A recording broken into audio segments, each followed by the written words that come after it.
Hay un antídoto para superar cualquier trauma, se llama resiliencia. No es una receta de felicidad, sino un mecanismo que tiene el ser humano para reparar daños internos. Pero para que surja la resiliencia hace falta una persona en quien confiar, al menos una. Bien, pues de esa figura vamos a hablar con nuestros siguientes invitados, psicólogos, terapeutas, expertos en resiliencia, José Luis Rubio y Gemma Puig. Ellos han publicado el libro Tutores de Resiliencia, Dame un punto de apoyo y moveré el mundo. También han fundado una asociación en Zaragoza, ADIMA, dedicada a promover la resiliencia. Muy buenas tardes, bienvenidos a los dos. Buenas tardes. Bueno, en primer lugar es evidente que para todo niño las figuras más relevantes son sus padres, pero claro, los niños que son huérfanos o que desde muy pequeños están en una institución, ¿qué pasa con ellos?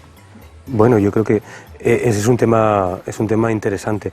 En ausencia generalmente se le atribuye esta facultad durante los primeros años de cuidar y de apoyar y de construir esa resiliencia primaria a los padres, pero en ausencia puede haber otras figuras. De hecho, yo creo que una enseñanza importante que tenemos desde los años 50 es cómo en instituciones, precisamente en instituciones donde no aparecen los padres, el cariño, el afecto y todo ese trato de amor, por decirlo así, es fundamental. De hecho, si no existe, las tasas de enfermedad y la depresión del sistema inmune, incluso puede estar presente pues enfermedades graves que conduzcan a la muerte. Entonces es muy importante que exista otras figuras que en ausencia generen ese papel de afecto, cariño y cercanía. Y ese es el empeño un poco también, ¿no? El explicitarlo en el libro, que también va un poco por ahí como tú planteabas.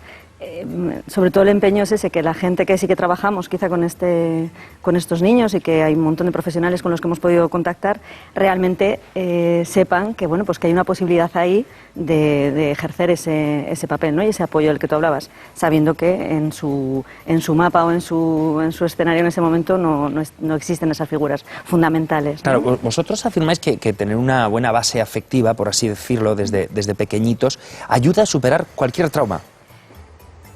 Bueno, no es como tú decías, acabamos de escuchar, son experiencias, no hablamos de la teoría, sino que lo que hacemos de alguna forma es constatar algo que humanamente sabemos que sucede, pero lo sabemos porque lo estamos viendo, lo estamos comprobando con historias de vida de personas o bien cercanas o incluso históricamente. Entonces no es una teoría únicamente, ¿no? Es una cuestión de la práctica, de lo humano y como tú decías, de la posibilidad del ser humano que nos lo demuestra en el día a día. Entonces, lo que sí que planteamos es que nosotros utilizamos una metáfora que es el patchwork, que es esto estas colchas que se hacen con telas de colores, ¿no?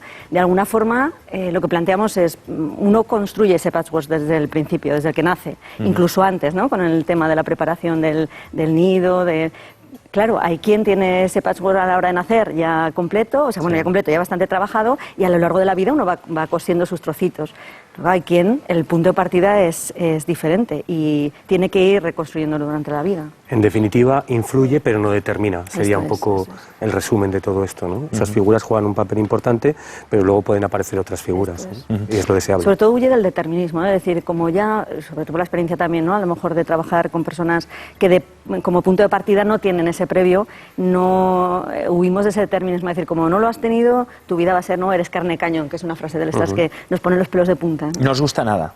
Pero porque en el día a día estamos comprobando con la gente que trabajamos y con los recursos y los profesionales que trabajan en estos ámbitos que no se cumple esa profecía, claro, que depende de muchos más factores, ¿no? Sí, nosotros una de las cosas que pretendemos hacer, y en el libro aparece también, es generar otro tipo de atribuciones, otro tipo de determinismos, ¿no? O sea, el carne de cañón es un determinismo que juega hacia una profecía, digamos, en negativo, pero generar otras posibilidades, ¿no? Ampliar. Y a la hora de superar catástrofes, en el caso del terremoto de Haití, por ejemplo, 250.000 muertos en un minuto, realmente son traumas fuertes a la hora de... ¿no? Gemma, ¿cómo se supera un trauma de estas características?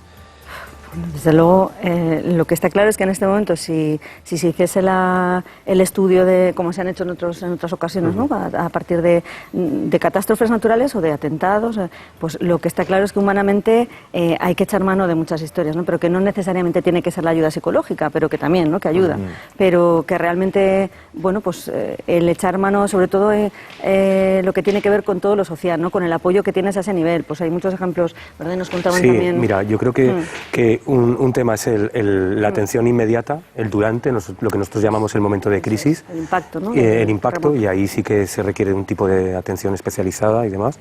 Pero después surge otro tejido social, otro tejido, digamos, que no necesariamente tiene por qué ser profesional, que es el momento del después. Y ahí es lo que estaba diciendo un poco Gemma, ¿no?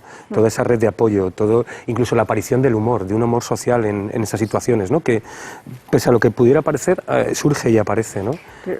Perdona, los ejemplos que estaba contando hace un momento Carlos, ¿no? En la entrevista anterior, que decía, incluso en un contexto en el que estás privado de todo, surgen esos momentos, ¿no? de conexión, de pensar en el otro, la solidaridad que decía él. Y es el contexto de mayor privacidad, ¿no? que puede haber, y de mayor desastre humano, ¿no? La identidad, ¿no? La identidad social, si existe ese entretejido y esa trama social, incluso la presencia de líderes sociales en los que se puede confiar, ¿no? Que en un momento dado guían a esa muchedumbre, a esa multitud de personas que se han visto abocadas a esa tragedia. Eso también es un factor importante a la hora de resurgir y rehacerse.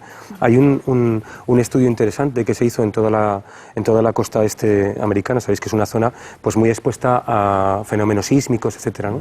Pues una serie de profesionales guiados por un antropólogo se dedicó a estudiar que estaba presente en aquellas comunidades que, habiéndose visto abocadas a una situación terremoto, maremoto, etcétera, salía adelante, ¿no? Y los elementos que comentaban precisamente eran eso: el hecho de que hubiera una identidad social importante, que tuviera líderes, el humor, que esas comunidades tuvieran la capacidad de resiliar a partir del humor. Esos eran elementos que estaban presentes en esas comunidades que seguían adelante y que reconstruían su ciudad o su población, ¿no? Claro, pero centrándonos, José Luis, en lo que decías, en esa primera etapa de impacto, supongo que los profesionales, médicos, psicólogos, hacen una labor magnífica, Gemma, necesaria. Sí, sí. Sí, o sea, por lo menos nosotros lo que sí que defendemos es que estar ahí es necesario y ofrecerlo, pero también es verdad que hay personas que no lo van a necesitar. En un primer momento es esencial generar la posibilidad de expresar el dolor y el daño, ¿no? Que aparezca esa emoción. También, evidentemente, pues como decías, todo esto es un proceso, un protocolo, etcétera, que conlleva, pero contener, expresar y a la vez contener toda esa expresión emocional, pero generar la posibilidad de expresar el daño. Ese es el primer. La gente que trabaja en equipos de catástrofes, pues eso sí que lo tiene muy claro, ¿no? Que tiene que estar disponible y tiene que estar ahí. ¿Y todo el mundo puede ser un tutor de resiliencia? Es decir, una persona extraña del mundo del deporte, del mundo del arte, no lo sé. Pues además, ahora que dices el mundo del arte, es una de las cuestiones que más nos rondaba, ¿verdad?, cuando quisimos escribir el libro, porque sí que eran ideas que teníamos ahí un poco en el caos, ¿verdad? Una de las, en cuanto al arte, ¿no?, una de las claves era una canción de Silvio Rodríguez, no sé si la conoces, que habla precisamente de algo que para nosotros recogía este sentido del tutor de resiliencia, que es algo que emerge, es una canción que habla de que aparece casualmente, por arte de azar, aparece en un momento de oscuridad y se convierte en ángel, ¿no?, y se convierte en amor. Entonces, que es algo que es un encuentro fortuito, no es algo premeditado, ¿no? Entonces, con lo cual puede ser una de las cuestiones que defendemos en el libro es que no es algo, cuando hablamos de un tutor de resiliencia implícito, quiere decir que la persona ni siquiera tiene por qué saber que ha sido elegido como tal, pero yo en mi momento de dolor y de sufrimiento pues encuentro en ti a alguien que me dignifica, que me devuelve a la especie humana y me vuelve a hacerme sentir digno de ser considerado, de ser amado. Pero claro, aquí yo no sé si estamos hablando de un tutor o de un inspirador, en este caso. Mira, hay una cuestión. Nosotros solemos hacer talleres donde trabajamos especialmente con profesionales del ámbito de la salud, de la educación, de la intervención social. Entonces, pero también son personas, aparte de todo eso, también tienen el rol personal, con lo cual pues se han visto abocadas a situaciones complicadas, a adversidades en su propia vida. Entonces hacemos una dinámica muy sencilla y le preguntamos: mira, piensa en una situación difícil, que hayas pasado. Y no vamos a comentar la situación difícil, pero sí que nos gustaría compartir ¿Qué pusiste en juego? ¿Qué pusiste en juego? Y prácticamente en el 90% de los casos aparece una persona, aparece alguien que estuvo ahí.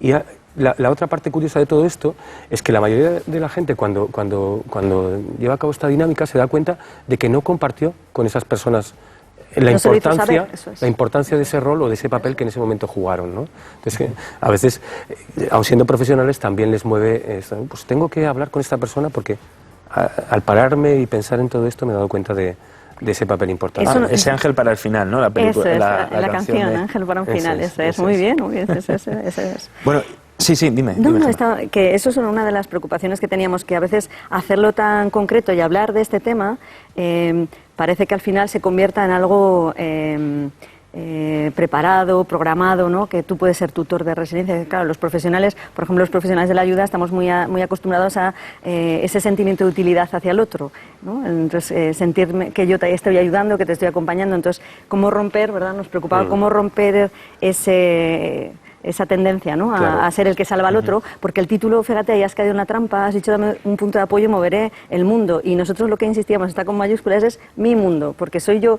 el que lo estoy pasando mal, el que tengo un momento de adversidad, y soy yo quien muevo mi mundo cuando yo decido, y como decido, ahora, si tú estás ahí, a lo mejor te elijo, ¿no? A lo mejor me apoyo en ti, Eso ¿no? es. Esta es Seas mi terapeuta, la seas metáfora. mi maestro, seas mi familiar o seas mi vecino. Pero claro, depende, y siempre es importante que esa persona esté por la labor de hablar. Eso es, esté por la labor... disponible, eso Claro, es, claro, eso es una eso clave es. fundamental. Nos Eso lo es. estás poniendo bien fácil, lo tienes muy claro, ¿eh? De hecho, fíjate, hablamos de dos tipos de tutores. Aquellos que surgen fortuitamente y en el que no es necesariamente un tipo de tutor que no tiene que ser necesariamente un profesional, y luego hablamos de los tutores de resiliencia explícitos, que son aquellos que forman parte de profesiones de ayuda, terapeutas, psicólogos, trabajadores sociales, etcétera, que están acostumbrados a recibir a la gente Claro, en cuando viene en una situaciones situación de adversidad, en una situación complicada.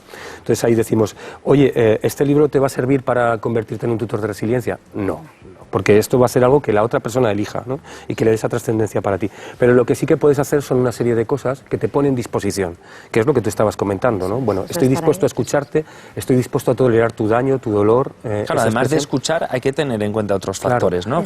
Eso es. Sí, pero por ejemplo uno fundamental es el no considerarte una víctima, o sea, sino que yo creo, es algo que define la resiliencia, yo tengo la firme convicción de que tú eres capaz de salir adelante porque humanamente es algo que está demostrado. Entonces, cuanto más creo yo en eso, más posibilidades hay de que no te anclen ese papel de víctima, de pobre, fíjate, necesitas que yo te arrope. No, bien, necesitarás en algún momento que yo te arrope, pero es que después eres capaz de salir.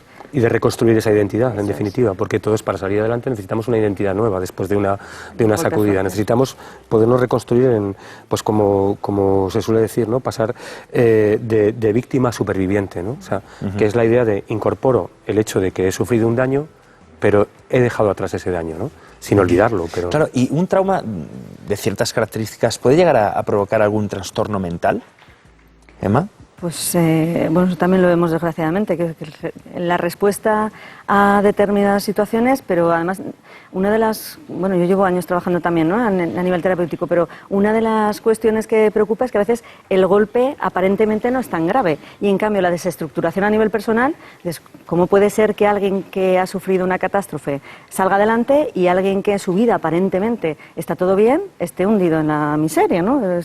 Está mal, ha desarrollado alguna patología, entonces claro, realmente hay también un componente de vivencia subjetiva, ¿no? de lo que es el golpe, no tanto porque no es... ¿determinados golpes generan el mismo impacto? No, depende. Pues aquí lo vamos a tener que dejar. José Luis Rubio, Gemma Puig, muchísimas gracias por la visita y gracias por traernos a estos tutores de resiliencia. Muchas gracias a ti.